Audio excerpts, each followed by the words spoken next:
Hai, Assalamualaikum warahmatullahi wabarakatuh. Perkenalkan, saya Evita Rusdania. Saya merupakan salah satu mahasiswi di Politeknik Negeri Samarinda dengan jurusan akuntansi dari program studi D4 Akuntansi Manajerial.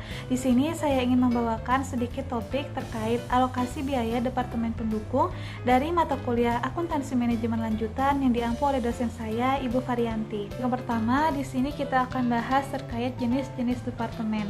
Dalam alokasi biaya Departemen Pendukung dibagi menjadi dua tipe, yaitu yang di sini ada tipe departemen produksi bertanggung jawab secara langsung pada pembuatan produk atau jasa ke pelanggan.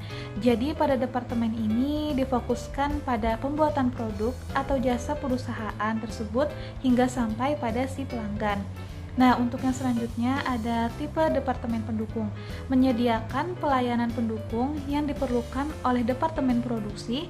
Jadi segala sesuatu yang dibutuhkan departemen produksi akan dipenuhi oleh departemen pendukung. Sebagai contoh, ketika departemen produksi dalam prosesnya kekurangan sumber daya manusia, bahan baku atau bahan pendukung lainnya akan dibantu oleh departemen pendukung itu sendiri. Nah, di sini ketika departemen produksi dan pendukung telah diidentifikasi, biaya overhead yang muncul di tiap departemen dapat ditentukan.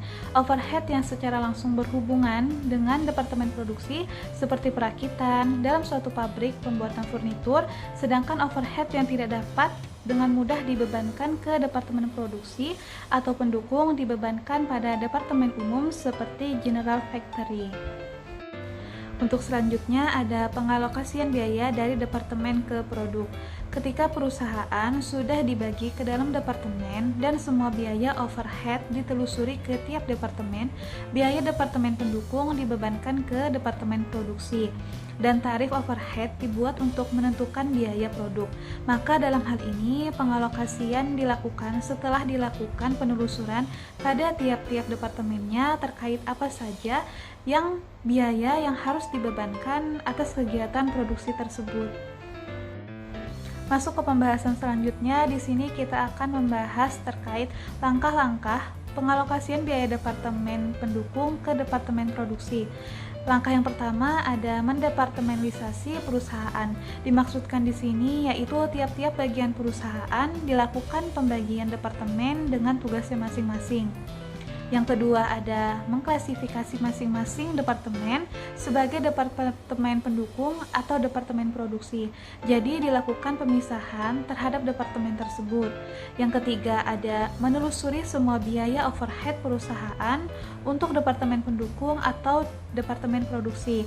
Sama halnya dengan mengklasifikasi departemen, pada langkah ini dilakukan pengklasifikasian terhadap biaya overhead perusahaan pada dua departemen tersebut.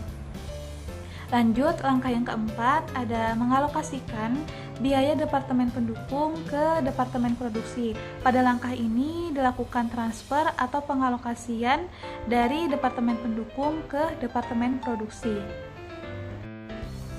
Dan yang kelima ada menghitung tarif overhead yang ditentukan terlebih dahulu untuk departemen produksi.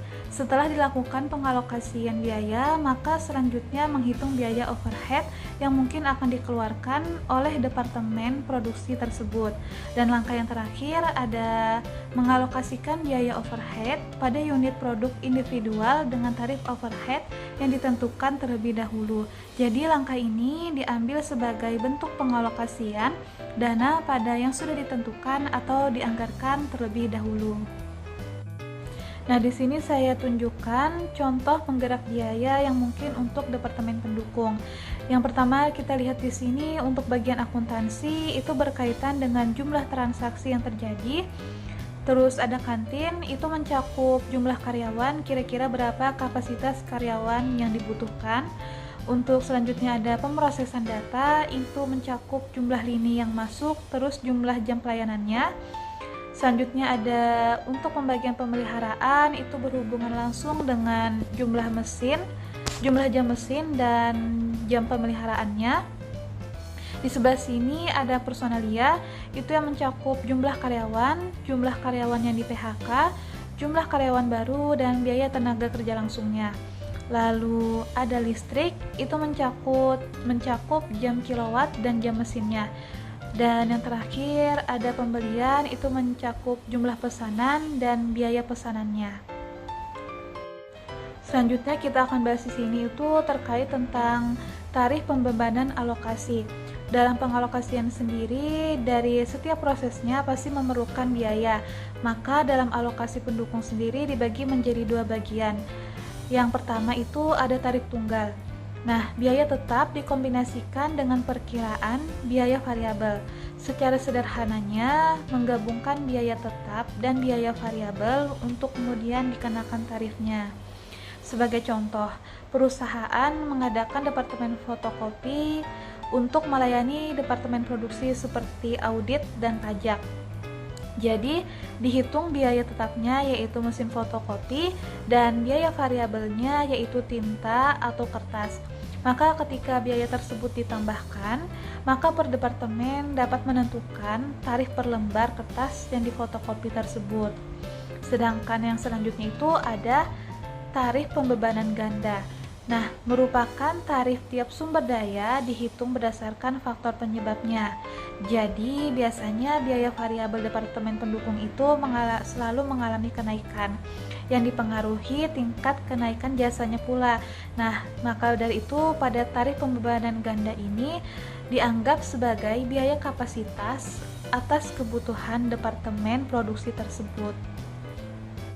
Masuk ke pembahasan terakhir, di sini saya ingin menjelaskan terkait metode yang ada pada alokasi biaya departemen pendukung.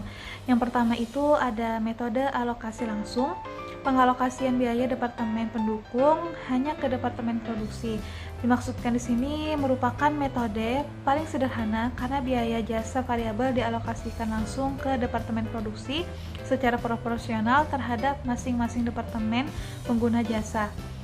Biaya tetap juga dialokasikan langsung kepada departemen produksi, tetapi berdasarkan proporsi pada kapasitas normal atau praktis departemen produksi tersebut. Dan yang kedua ada metode alokasi berurutan, metode yang mengakui adanya interaksi antar departemen pendukung. Akan tetapi, metode berurutan tidak secara penuh mengakui interaksi departemen pendukung. Alokasi biaya dilakukan secara tahap demi setahap, mengikuti prosedur penetapan peringkat yang ditentukan terlebih dahulu. Jadi biasanya urutannya ditentukan dengan menyusun peringkat departemen pendukung dalam suatu tatanan jumlah jasa yang diberikan. Dari yang terbesar ke yang terkecil, tingkat jasa biasanya diukur dengan biaya langsung dari setiap departemen pendukung. Nah, departemen dengan biaya tertinggi dinilai sebagai pemberi dana terbesar. Dan yang terakhir di sini ada metode alokasi timbal balik, di mana menurut metode ini salah satu departemen pendukung menggunakan angka departemen lain dalam menentukan total biaya setiap departemen pendukung, di mana total biaya mencerminkan interaksi antara departemen pendukung tersebut. Jadi total biaya yang baru dari departemen pendukung dialokasikan ke departemen produksinya.